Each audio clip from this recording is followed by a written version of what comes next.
and gentlemen, good day and welcome to the Q2 and H1 FY26 results conference call of Phoenix Mill Limited. As a reminder, all participant lines will be in the listen-only mode and there will be an opportunity for you to ask questions after the presentation concludes. Should you need assistance during the conference call, please signal an operator by pressing star then 0 on your touchtone phone. Please note that this conference is being recorded. I now hand the conference over to Mr. Varun Parwal. Thank you and over to you, sir. Thank you and good evening, everyone.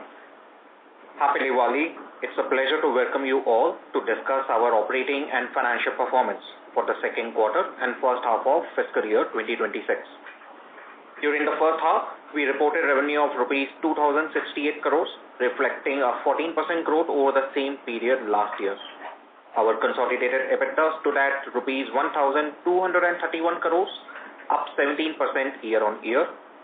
The second quarter, in fact, showed an improvement in revenue and profit trajectory, with revenue coming in at rupees 1,115 crores, up 22% year-on-year, and EBITDA of rupees 667 crores, up 29%.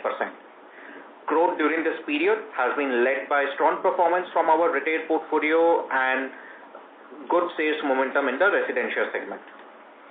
At Phoenix, we are creating integrated destinations where people choose to shop, work, live, and unwind, and this interconnected model continues to translate into both resilience and growth.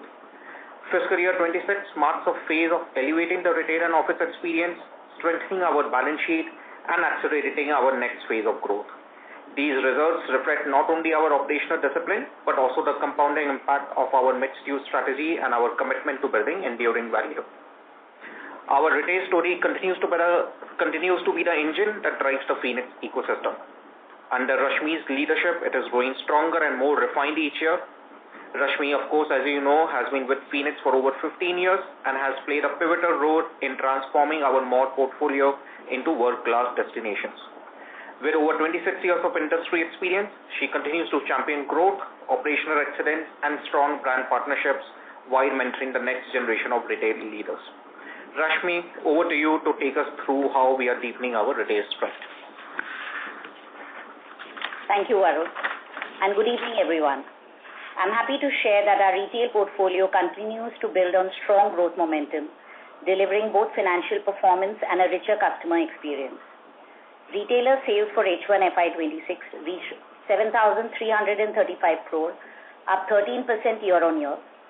In the second quarter, consumption stood at 3,750 crores, up 14%. Rental income for the quarter rose 10% to 527 crores, while EBITDA grew 10% to 551 crores. Consumption growth for the quarter was led by double-digit gains at Phoenix Palladium and strong traction across Mumbai, Chennai, Lucknow, and Bareilly centers. Newer assets such as Phoenix Palladium, Phoenix Mall of the Millennium, and Phoenix Mall of Asia also contributed meaningfully.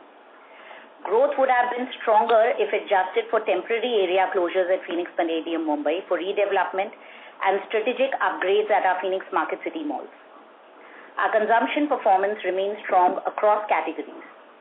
Fashion and accessories grew 17% year-on-year. Family entertainment and multiplexes were up 23% on the back of a strong movie slate. At leisure and watches, each recorded growth above 15%. This broad-based strength highlights resilient consumer demand and the trust that leading brands place in Phoenix as their preferred retail partner. A key milestone this year was the launch of Gourmet Village at Phoenix Palladium, a two-level dining and entertainment hub with 19 outlets. The concept is designed to position F&B as a strategic anchor in our ecosystem, redefining urban retail as a space for experience and celebrations. Its diverse mix of global and local cuisines have resonated strongly with our patrons, driving repeat visits, longer dwell times, and higher consumption across the centers. Our malls have long served as the social anchors in dense city centers, and we continue to evolve them to stay ahead of the changing consumer expectations.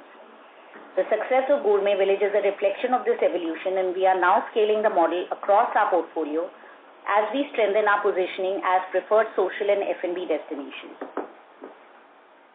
Moving on to our leasing strategy, we are strategically curating and optimizing our retail mix through right-sizing and planned churns to ensure stronger productivity We are also upgrading underperforming spaces, introducing premium and high-performing brands across categories of fashion, jewelry, athleisure, watches, beauty, and F&B to further elevate the shopping experience. Early results are visible in robust retailer sales, with sales on a per square feet basis up over 20% at Phoenix Market City, Bangalore, and 11% at Phoenix Market City, Pune. With the festive momentum clearly seen across our centers, we remain confident of delivering double-digit growth across our retail portfolio in FY26, driven by strong consumer demand, robust retailer sales, and continued brand enhancement. Going forward, we will continue to build on this momentum through strategic leasing, enhanced customer experiences, and ensuring growth across our portfolio. I would now like to hand the call back to Varun to take you through the next set of highlights. Thank you, Rashmi. Moving on to our office portfolio, we remain firmly on track as we build a premium office portfolio which is seamlessly integrated with our mixed-use ecosystem. Each of our offices is envisioned as the best workplace in its city, combining world-class infrastructure, sustainability, and the vibrancy of a retail-led environment right at its doorstep. Over the past 2 years, we have more than doubled our office footprint from 2 million square feet across 2 cities in 2023 to now nearly 5 million square feet of completed offices across 4 cities. Key milestones this year include the completion certificate for One National Park in Chennai and Phoenix Asia Towers in Bangalore, as well as Tower 3 of Millennium Towers in Pune. All our office buildings also have the USGBC LEED Platinum or LEED Gold certifications, which reaffirm our commitment to sustainable world-class office environments. Leasing momentum in offices has been strong, with over 1 million square feet of gross leasing achieved across Mumbai, Pune, Bangalore, and Chennai assets during this year by the end of October 2025. And occupancy at our operating assets in Mumbai and Pune have improved from 67% at the end of March 2025 to now over 77%. For the first half of FY26, income from our operational offices stood at 106 crores, with EBITDA coming in at 67 crores. The robust leasing momentum during the first half of this financial year positions the office portfolio for a significant uplift in financial performance going forward. Turning to the hotels portfolio, the business continued to deliver steady performance with income of rupees 244 crores, up 5% year-on-year, and EBITDA up 16% to rupees 105 crores for the first half, translating into healthy margins of over 43%. The St. Regis Mumbai maintained a high occupancy of 85% and also an increase in average room rates of over 2% during the quarter, underscoring the resilience and premium positioning of our hotel portfolio. In the residential business, our sales momentum has been strong, and during the first half of this year, sales have already crossed 287 crores, surpassing the full year sales done in FY25. Revenue for the quarter was about rupees 171 crores, led by sales at One Bangalore West and Kesaku at pricing in excess of rupees 27,000 rupees a square feet, reflecting sustained demand for our high-quality residential products. I would now like to invite Kailash Gupta to take you through the financial highlights. Thank you, Varun, and good evening, everyone. At a group level, revenue from operations for the quarter stood at 1,115 crore, up 22% year-on-year basis, and EBITDA grew by 29% to rupees 667 crore. Net profit for the quarter was rupees 304 crore, up 39% year-on-year basis. Operating cash flow after working capital, taxes, and interest expense was at rupees 981 crore for H1, up 21% year-on-year basis. Total capex for this H1 was 658 crore, largely towards the constructions of the various projects ongoing. Our balance sheet remains prudent. Gross debt is less than 5,000 crore, and overall liquidity remains very strong. Net debt, in fact, declined by 500 crore in the H1 and currently stood at 2,200 crore. Our net debt to EBITDA ratio remains healthy at less than 1%, less than 1 time. We have also reduced our average cost of debt from 8.5% to 7.6%. I think this is truly a good benchmark for any company of our size. Overall, strong cash generation and a disciplined capital framework give us ample headroom to invest in high-quality assets while preserving financial flexibility, positioning us well for the next phase of growth. Just to give you some highlights on the CPP transaction. So this transaction was declared in the last board meeting, which was on 24th of July 2025. Post that, we have received CCI approval, shareholder approval, and we have also completed all the CPs. And now we are ready for the first tranche payment. The first tranche payment most likely will be processed during the first week or the second week of November. And the total 1,257 crore rupees payment has been completely tied up. So the outflow will not really, put any liquidity pressure on us. This brings me to the end of the financial numbers. Over to you, Varun. Thank you, Kailash. Before we hand over to the operator for questions, we would like to share an update with you. As you are aware, we recently announced the elevation of Mr. Shishir Srivastava to Vice Chairman at Phoenix Mills. Shishir has been an integral part of Phoenix Mills' journey since 1999, and his story is deeply intertwined with the company's growth and evolution. Over the past 27 years, he has worn many hats across the organization, leading diverse functions with remarkable depth and versatility. His leadership, vision, and unwavering commitment have guided Phoenix through numerous milestones, from transformative growth phases to navigating challenges such as the COVID-19 crisis.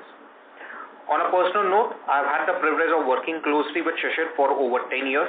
It has been a truly enriching journey, one marked by invaluable learning and inspiration. And as he transitions to the role of Vice Chairman, we look forward to his wisdom, perspective, and mentorship remaining a cornerstone of our journey ahead. With that, I would now like to hand over the call to Shishir to share his thoughts. Thank you so much, Varun, for those very kind words. Good evening, everyone. I would like to take this moment to express my sincere gratitude for the tremendous support and trust you've all shown in me throughout my tenure at the Phoenix Mills Limited as the Group CEO and Managing Director. It's been an incredible journey filled with learning, collaboration, and shared achievements, which I will always cherish.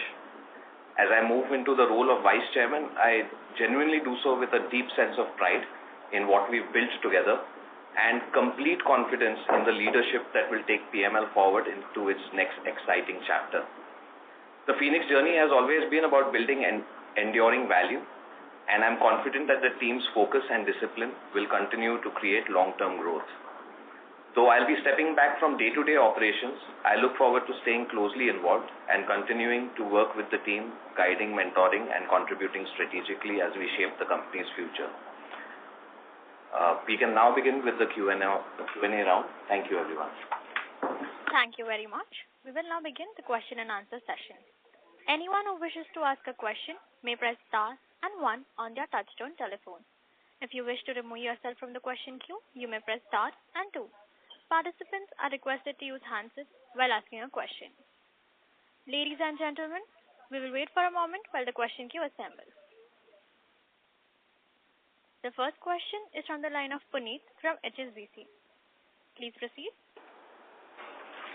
Yeah, thank you so much and congrats on good performance.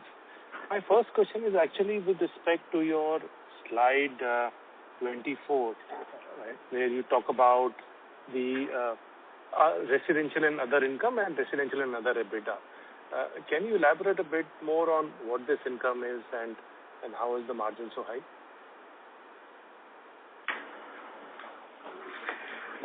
Regie business, basically, we have the, one Bangalore West and Kesaku in Bangalore. So this is a site where the inventory is almost, it is ready actually, and it can be, ready to sell anytime. During this quarter, we are able to make a 282 crore rupees as a total sales number, but we couldn't book the entire thing because of the pending documentation for almost 100 crore. So this inventory, because it was, the land has been bought in 2008 and the construction has been completed around 2 years ago. So that's why the total cost of construction, including the land, is around 25%. And the realization, as you know, is one of the highest in the country, highest in the Bangalore. Okay, so 57% EBITDA margin is how one should pencil in for future as well. For the existing inventory, Puneet, that would be the correct answer. At 56-57% would typically be the range for the balanced good inventory. And Puneet, to add P&L perspective, so costs are being recognized, on a historical basis. From a cash flow perspective, what we are selling today flows straight down, to the free cash flows. Yeah, understood. Thank you. Secondly, if you can talk a bit about when should one see normalized performance coming back for Pune and Bangalore? Rashmi, you want to take that? Pune and Bangalore with all the churn. Yeah, I think we are already seeing some of that performance coming back because some of the stores that were under churn have already opened up. And by end of the financial year, we'll see most of that area that is operational. And in fact, when we talk particularly about performance, we are already seeing double-digit trading density growth in both Phoenix, Market City, Bangalore, and Pune. So I think both of them are already showing the growth traction coming back. And over the next 2 quarters, we'll see most of it trading and coming back. I would say over 90%. I would say over 90% trading by March 2026. Okay, both the places, Bangalore and Pune. Both the places. Okay, that's very helpful. And secondly, just on the office side, while your occupancy indeed has inched up on your existing portfolio, rentals have not really caught on. If you can throw some light there as well. So Puneet, these leasing has been done in between April and October now, and you will start seeing the flow through in the rent and EBITDA happening from Q3 and Q4 of this year. So Puneet, as is typical, you will have a fit-out period, etc., before the rent starts flowing through. So typically, depending for large spaces, it could be as much as 3 months. So that's the yeah. So the occupancy you've shown is the leasing occupancy and not... That's the leased occupancy? Yeah. Yes, that's correct. Understood. And lastly, on the financial side, there seems to be a dividend payment of some 175 crore in first half. What does that relate to? Puneet, that relates to, it's a dividend from our joint venture with CPP, which is Island Star Mall Developers. This dividend has been paid in the ratio of our respective shareholding. So Phoenix Mills has received 51% or 89 crores and CPP has received 49% or approximately 86 crores of this dividend. This forms part of the total consideration. It's just one of the heads under which the total consideration of 1257 crore, which is tranche 1, will be paid out. So this is part of that. But this is already paid out, right, in first half? It's been paid out only recently in this last few days of September. It was or first week of October. First week of October. Yeah, it was declared last week of and paid out first week of October. Okay, that's helpful. And on the debt side, it's quite commendable to see such low cost of debt. Would you say that how would this cost of debt pan out when you start paying out CPV and your gross debt levels will go up?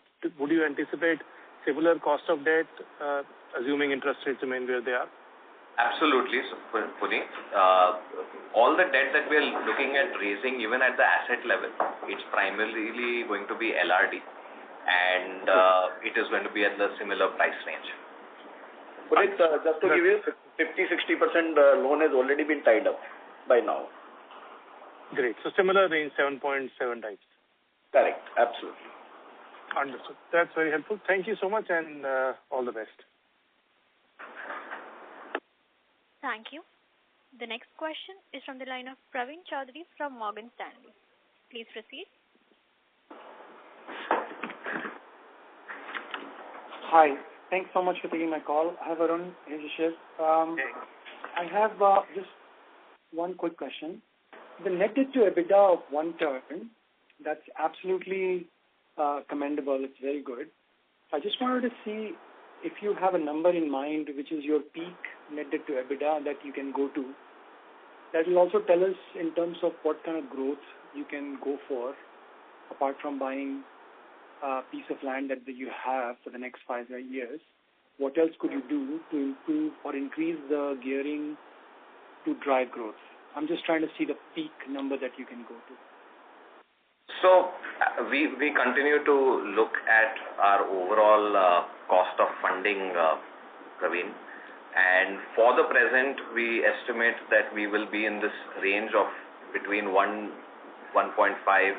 At the peak worst case, we may go up to 2.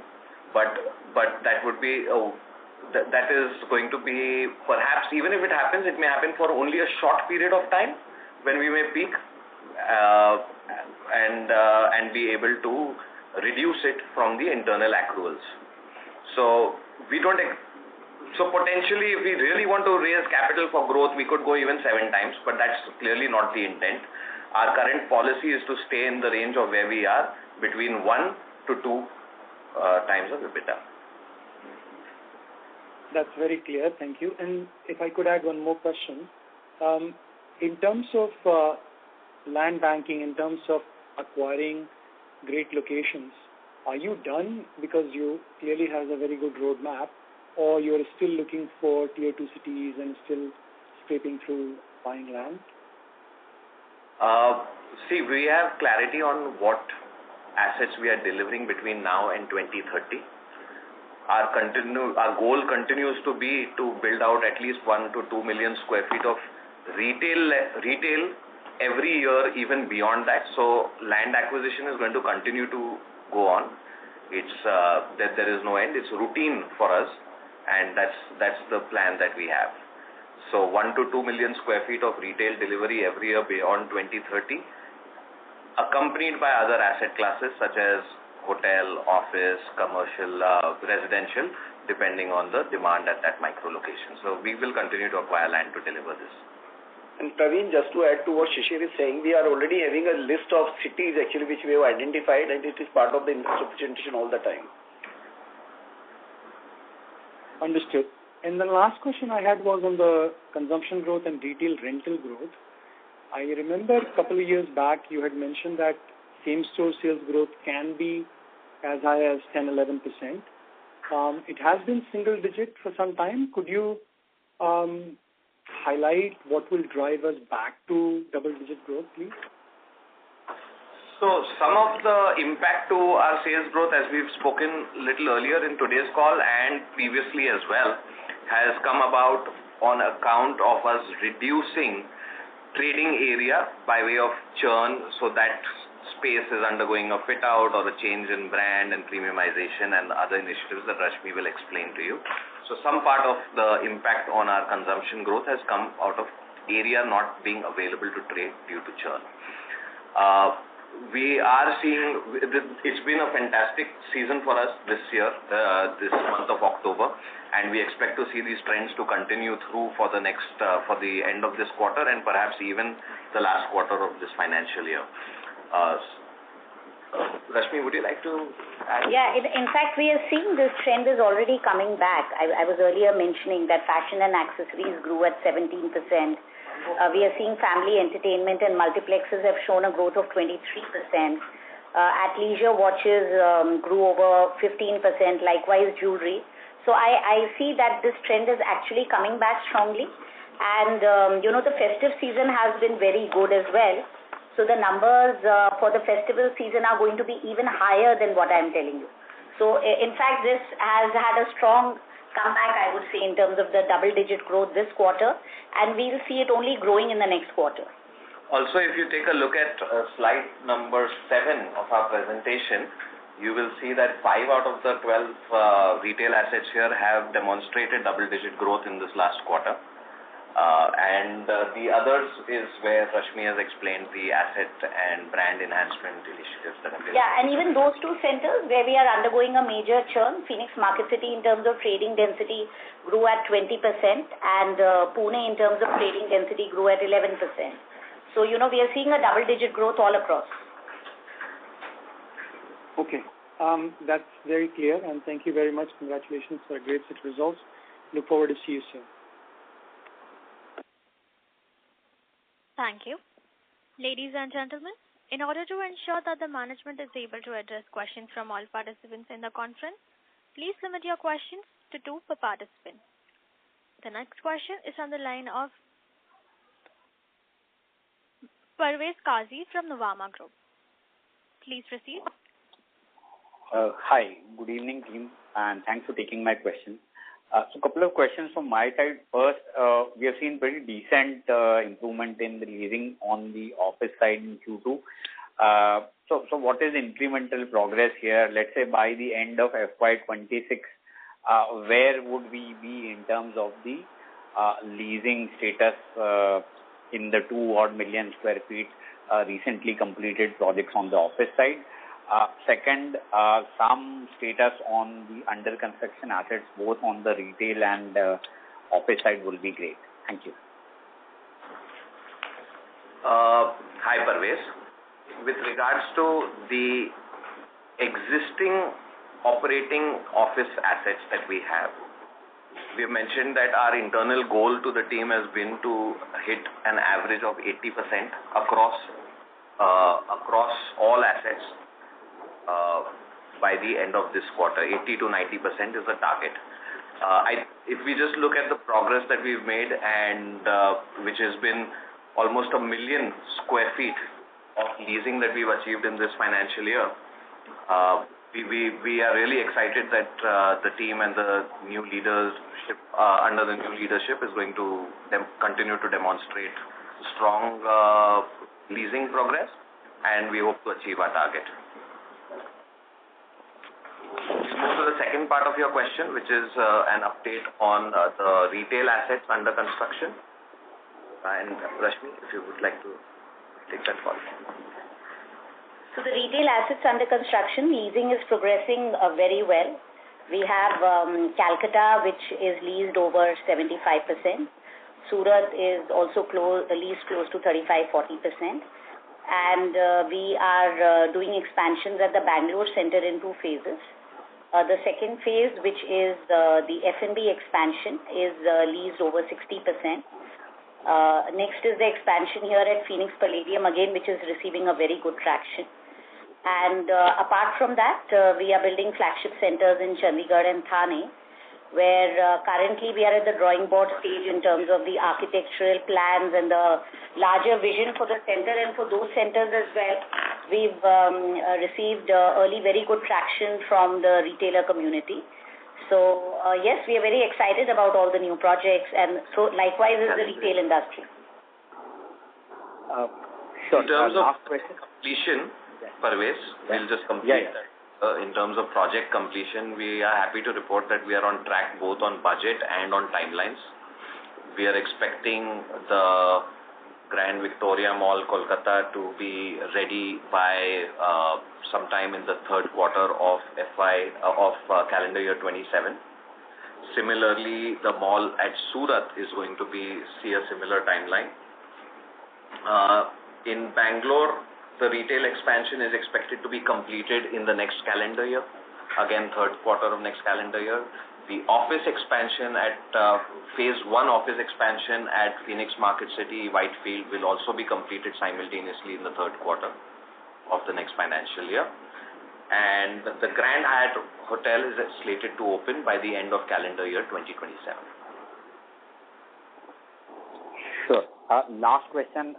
When will the repositioning in the Palladium Chennai asset get complete? Thank you.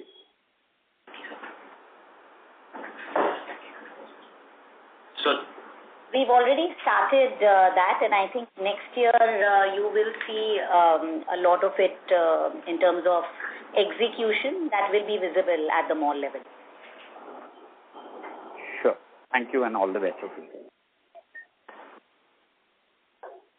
Thank you. The next question is from the line of Parikshit from HDFC Securities. Please proceed.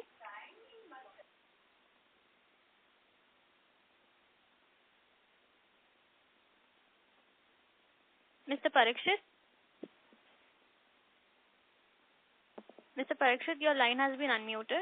Please proceed with your question. Yeah. Can you hear me now? Hi, Parikshit. We can hear you. How are you doing? Yeah, well, congratulations on your elevation, Shishir.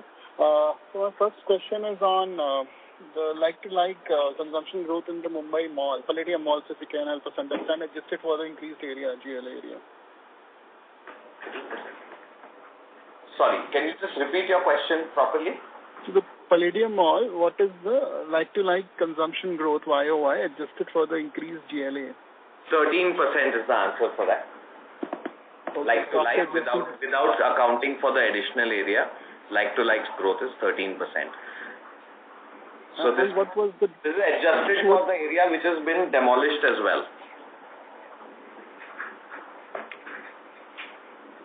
Sorry, did you get that, Parikshit? So adjusted for the demolished area as well, you're saying. So adjusted for the demolished area and not accounting for the new space. So like-to-like growth for the stores that continue to operate or the area that continues to operate from last year. Okay. And any particular, what was the drivers of such a good, because this seems to be a matured mall. It's a matured mall. So what was driving this, stupendous growth of 13%? So I would say Gourmet Village has been instrumental in driving that growth. Out of the 19 outlets, 14 are already operational. And with all the marquee brands that we have in this place, I think it's the stickiness is coming from the new F&B destination that we created. The city is loving it. We have new customers that are walking in. We have repeat customers. We have increased dwell time. And in fact, this is something that we are seeing that F&B is really becoming the new anchor in terms of, anchoring the growth all across. And the other thing is, what we are seeing all across is that fashion has picked up, and even in Palladium, we've seen a growth of 15%. Watches, beauty again have shown a growth of 15%. And I think generally the overall mall is doing very well in terms of consumption growth. To add to that, there are a lot of new brands that Rashmi and team have launched in this quarter at that location. So the brand premiumization is driving higher consumption. Yeah, we've had a lot of new brands. New cafes, new brands, the Gourmet Village, as she said, just to recap, all of these strategies have worked out and led to this growth. Okay. I think that's helpful. Second question is on PMC, Bangalore and Pune. So, there the growth has been muted. So what are we doing there to again, report much better growth in the future? So, both Phoenix Market City, Bangalore and Pune, it's a strategic churn. So while Phoenix Market City, Pune is trading at 85%, the leasing occupancy is 94%. And a large portion of the new brands are currently already under fit-out.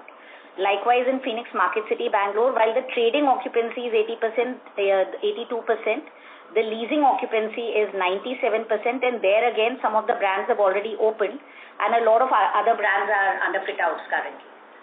So as Rashmi already explained earlier on the call, Parikshit, we are expecting that this last quarter of this current financial year is when you will start seeing the effect of all of these stores which are not trading today, but leased occupancy stands as 97%, as Rashmi explained in the case of Pune and Bangalore. You're going to see the impact of all of this to the consumption in this last quarter. Sure. And this is the last question on the residential piece. So now Alipur, I think it spoke last quarter that they are getting for launch. So any update there? And also on Bangalore, last phase of launches. So and the last tower. So any update on that? No, we are working on our plans and approvals and construction at site over there, where development plans are underway. We'll come back to you. Hopefully, we'll have some significant updates for you in the next quarter. So both on Alipur and Bangalore, right? On Bangalore Resi, no. I was talking about Alipur Resi. What's the question on Bangalore, if you could repeat that? So Bangalore also, I think one tower, well, the area which is yet to be launched, so when do we expect that to come for launch? Towers 8 and 9, we have the plans finalized. In fact, you will remember that several years ago we had already completed the work up to the plinth level for these towers. We are currently waiting to exhaust a significant amount of our existing inventory before we launch another premium product in that market. Sure. Thank you and all the best. Thank you, Parikshit. Thank you. Before we take the next question, we would like to remind participants that you may press star and 1 to ask a question. The next question is from the line of Pritesh Seth from Axis Capital. Please proceed. Yeah, thanks for the opportunity and season's greetings to everyone in the team, and congrats, Shishir, on your elevation. First question on the category-wise growth. As you highlighted, like quite a healthy growth across categories. Just want to understand how much of that is probably some effect of base last year, and how much do you think has this GST-related consumption boost has contributed to this growth, and how do you think about it going ahead? In terms of categories which are going to benefit most with whatever government is trying to do. Yeah. Rajesh, let me take the first part of that question before I hand it over to Rashmi. I think I would say that, what you're seeing as like-to-like growth is, what you're seeing as overall growth in the categories is quite coming from like-to-like areas. Yeah, the area that was in operation last year versus the area that is in operation this year, there has been no change in that. At the same time, we have been carrying out brand changes, whether it is at Phoenix Palladium or at our other malls. And the impact of some of this churn is what is, and the underlying pent-up demand is what is showing such strong growth on a like-to-like basis. And in fact, like Rashmi mentioned in her opening remarks, the growth that you're seeing is very broad-based across categories and across malls.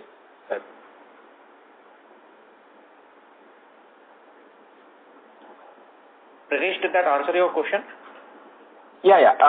I was just, trying to see how much of that is because of the base effect of, whatever weakness we had, last year, post-elections, and overall a weaker consumption environment, and how much is because of the, GST-led benefit. Has anything of that, starting to come through, or probably, yeah? I don't think anything has changed structurally. There are two aspects which have contributed for this growth across categories. One is clearly the premiumization that we have already carried out across our locations. There are completion of some projects which have led to driving consumption growth. There is brand changes which have led to driving consumption growth. And yes, there has certainly been a positive effect of the GST, but one has to consider that has probably taken effect only in the last part of this quarter. That has only had an effect of maybe a couple of weeks in this last quarter. So it's the growth that you are seeing for the second quarter or the first half of this year is not on account of GST. It's on account of several initiatives. I don't think structurally anything has changed, that the base was very depressed last year and that's been an effect there. I would not take that view. Got it. And which category you think will continue to see this kind of healthy double-digit kind of growth? Well, we have across different locations, we have different strategies of what we are taking as initiatives for undertaking initiatives for brand churn or category changes, etc. So at different locations, you'll see different impact coming from different categories. For example, you'll see F&B impact in a few of our malls. You'll see fashion categories growing faster than others in a few of our malls where we have new brands opening up, more premium brands opening up. So it will be a mix of it all. Got it. Fair enough. That's very clear. And second question on your slide 11, where you have broken down the trading occupancy impact and the trading density increase.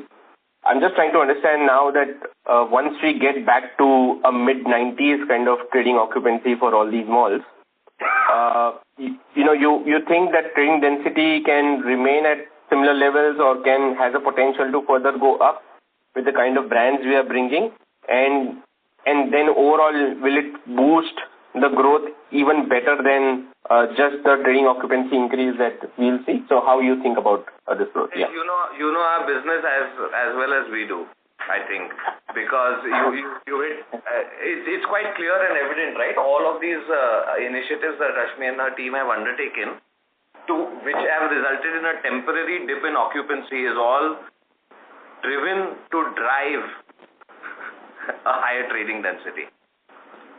And to add to that, you have to look at consumption and trading density together and not in isolation, right?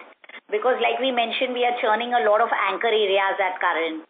So, you may see a little spike there when you look at trading density in isolation. But like Varun mentioned earlier, the positive part is that, when we churn, we are churning out the low-performing brands and we bring in the high-performing marquee brands. So overall, you're going to see a jump in both trading density and consumption. When you compare it with the previous year at the end of the financial year, you'll see a robust growth both in consumption and trading density as compared to the previous year. Got it. No, absolutely. I was just trying to understand, once occupancy ramps up, will that be the only lever for consumption growth, or even the trading density will further increase and both will add up to overall consumption growth? That's what I'm saying. Yeah. Thank you for your question. No problem. Thank you. Thank you. Participants who wish to ask a question may please press star and 1 at this time. To ask a question, please press star and 1 now. The next question is from the line of Abhinav Sinha from Jefferies. Please proceed. Hey, hi Shishir. Shishir, just a few questions here. So, on Palladium Mumbai, are we now done with this round of changes, and is that fully reflected in trading density, or you think maybe 1 or 2 more quarters we will see the stabilized numbers?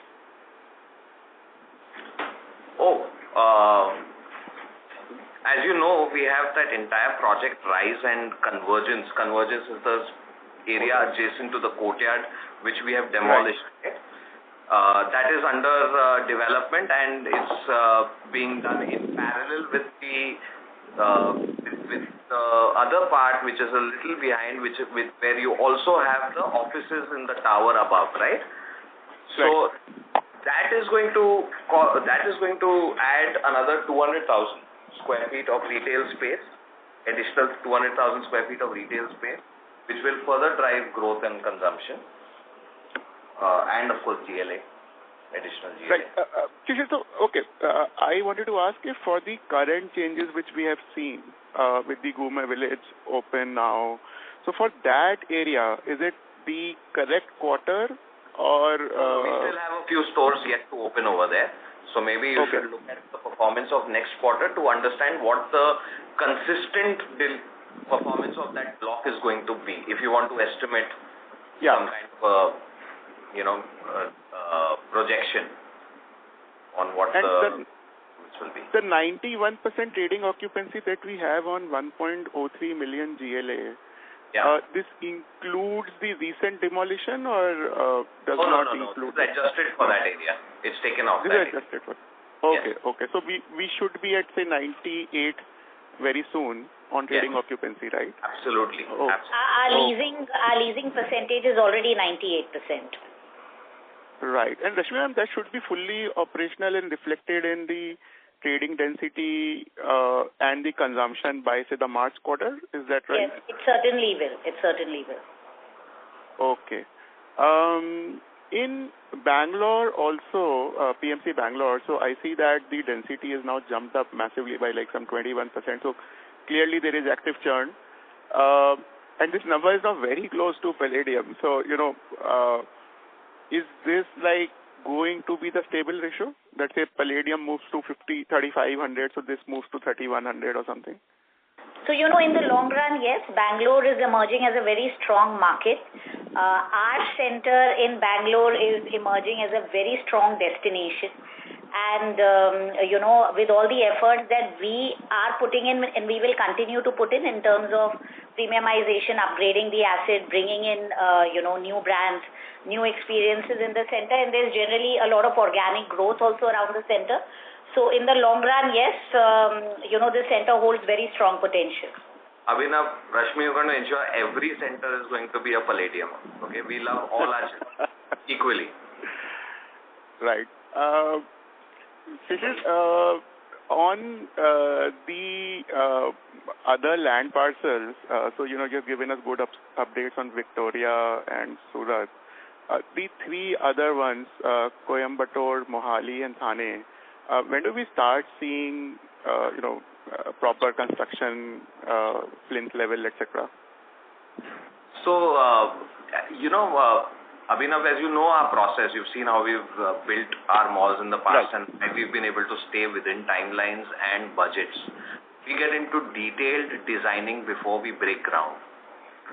We wait for all of our approvals in place before we break ground, and we ensure that we have 50-60% visibility on the project costs by way of tenders awarded before we break ground, okay? Because once we break ground, then we move very, very fast and don't get stuck for lack of approvals or lack of clarity on design or site issues. I'm happy to report that for our Chandigarh project, we've recently, in just last week, we've received the environment clearance. We are going into other approvals now. Coimbatore is about to commence construction probably in this quarter. And as far as Thane is concerned, again over there, we've got our preliminary approvals in place.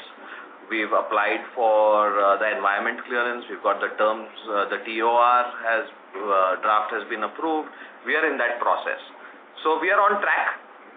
Typically, we have a 6-year program from the time of acquisition before the mall gets operational, and we are well on track to achieve that across these 3 locations. Okay. Great. Thanks and all the best. Thank you, Abhinav. Thank you. The next question is from the line of Biplab from Antique Stock Broking. Please proceed. Thank you. Congratulations, Shishir. Good evening, everyone. I have just one question.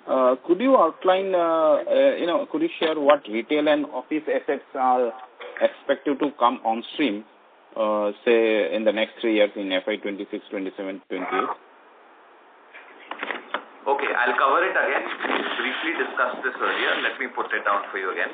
We have the Phoenix Grand Victoria Mall, Kolkata, likely to be operational in calendar year 2026. We have, just one moment.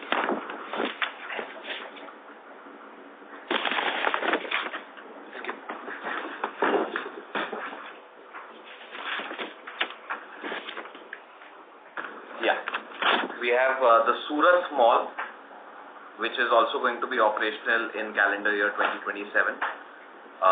In Bangalore, Phoenix Market City, the retail expansion is expected to be completed in calendar year 2026 by the 3rd quarter. Bangalore, Phoenix Market City offices that we are building there, Art Exchange, the first phase will be operational in calendar year 2026, 3rd quarter.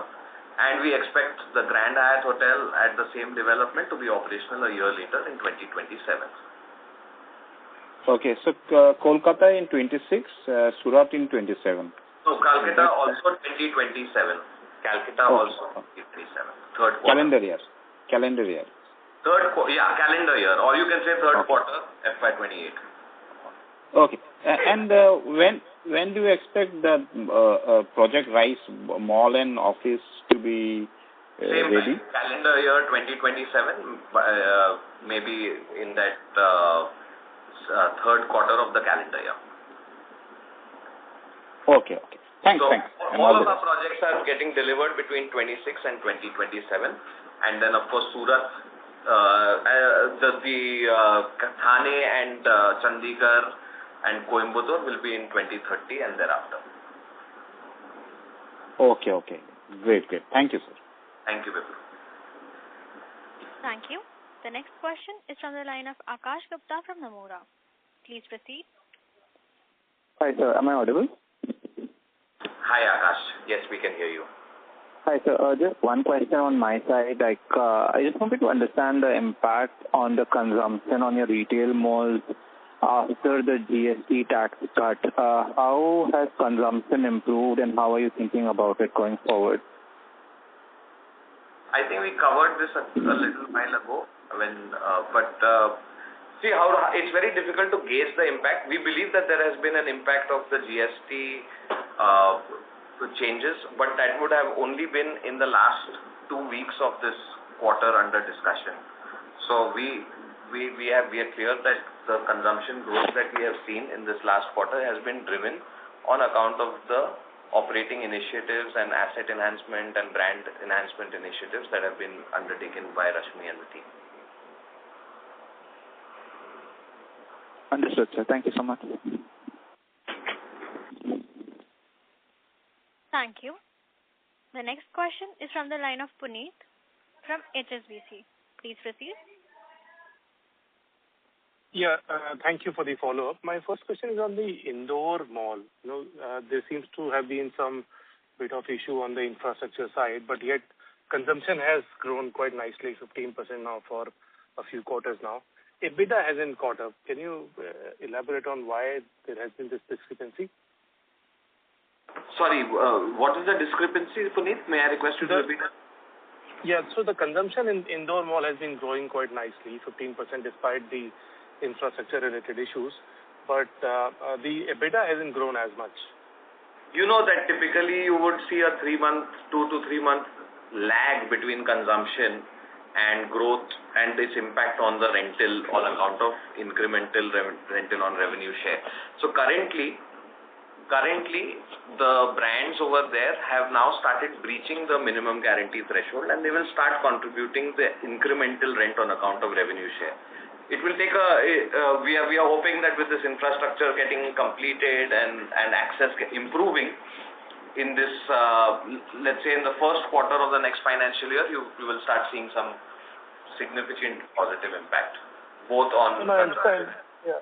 But for last 4 quarters, you are double digit in consumption, but rents have lagged. That's the only what I'm trying to understand. Yeah. Also, Puneet, for this period, we have had discussions with our retailer partners, and when there has been an impact on account of the infrastructure on the overall consumption in the mall, we are also sensitive. We are equally there, okay. Right? So we have adjusted for rentals. We have given them some waivers. Extended some support. Short term. We do see that the flyover that is under construction is having a short-term impact on the retailer sales, and because of that, we have extended some support to them in the short term. Understood. Very clear. And lastly, on Lucknow as well, you've been reporting leasing occupancy at 99%, but trading occupancy has stayed at 96%. Do you think one should think of this gap being bridged, or it will largely remain at this level? Some people will keep coming, some will keep on going up. Puneet, I think that's I would say a normal part of our business. Even when we talk about stabilized trading occupancy, we typically refer to levels of 95% plus. And yep. Yes, in Palladium and in the Phoenix Market City malls like Bangalore and Pune, we have gone to 98-99% trading occupancy. But when it comes for churn, then one faces a lot of operational issue in moving retailers around to create the right desired space for a new tenant. But 96% trading occupancy at Phoenix Palacio is very much the desired targeted occupancy. It keeps the center vibrant and healthy, and yet leaves some room for us to, maneuver retailers around when required. And here too, we are undergoing some strategic changes at this center as well. It's entering into the 5th year, and we are undergoing some strategic changes here as well. Understood. That's very helpful. Thank you so much, and all the best. Thank you. That was the last question for the day. I would now like to hand the conference over to the management for the closing comments. Over to you, sir.